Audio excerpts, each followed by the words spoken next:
Ինչն եմ ուզում ասեմ իրեն։ Ես կարծում եմ այնուամենայնիվ եւ շատ ուղիղ եմ ասում, անկախ ամեն ինչից պետք է խելքը գլուխը հավաքի, հասկանա որտեղ է գտնվում, հասկանա ինչի համար է Հայաստանի Հանրապետության քաղաքացիների կողմից ինքը այնուամենայնիվ թմի շրջանակում գործուղվել ազգային ժողով, մի քիչ իր այդ թվում զոր տա դերասանական անտաղանդին եւ գա այնուամենայնիվ կանգնի այս ամբիոնի մոտ եւ ասի հարգելի գործընկերներ, հա, մեր անունը կարա էլի չմատնանշի, կարա էլի ասի ուժեղ Հայաստան խմբակցության հարգելի անդամներ, Հայաստան խմբակցության հարգելի անդամներ, մենք դրանից չենք նեղվում, որ չի մատնանշում, որովհետեւ իրականում մեզ համար էլ է հասկանալի, որ տվյալ անձին կներեք ռուսերեն պետք է ասեմ, что в лоб, что по лбу։ Տեղում չի իսկականից, вообще գոյություն չունի։ Տրամաբանություն եմ ուզում հասկանամ, էլի ինչին է ինքը նպաստում, բայց էլ եմ ասում, ես իմ մեջ դեռ հնարավորություն եմ մի քիչ ակնկալում, որ մեր գործընկերները այնուամենայնիվ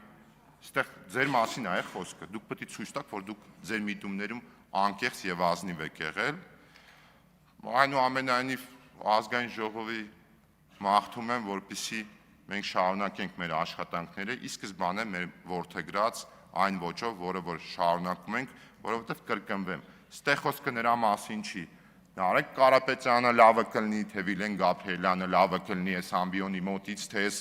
դահլիճում, թե ստեղից դուրս կամերաների առջև, հայրը իրականում մեծ մասամբ տենց խասյաթ ունեն, էլի կամերայի առջև, որ մեկը տենց հայտնվում է, ինքը պետք է ցույց տա, որ ինքը ամենալավն է, բայց իրականում դե պարզ է, չէ, ոչ մեկից ամենալավը չենք, բոլորս էլ սխալական ենք, եւ մենք պետք է ամեն ինչ անենք, որպեսզի ազգային ժողովի աշխատանքները շարունակվեն շատ բարեկիրթ եւ հնարավորինս հարգալից մթնոլորտում։ Այսքանը շնորհակալություն։ Շնորհակալություն։ Պարոն Գաբրիելյան, ես ձեր մի մտքի հետ համաձայն չեմ այդքան էլ։ Նստեք, որ ասում եք ուժեղ Հայաստանը, որ գար ներողություն խնդրեր կամ պարոն Ղազարյանը միանշանակ դիվիդենդներ կշահեր, մի մասի մոտ կշահեր, բայց խնդիրն այն է, որ ընդդիմադիր դաշտը, այդ թվում խորհրդան չանցած ուժերը, հիմա մարգինալ ուժերը,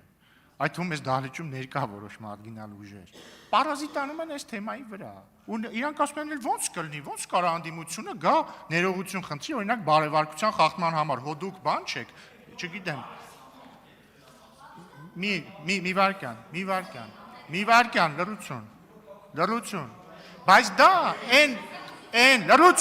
լռություն, պարոն Սիմիդյան, լռություն, պարոն Ասլանյան, լռություն, պարոն Սիմիդյան, լռություն, պարոն Սահակյան, լռություն,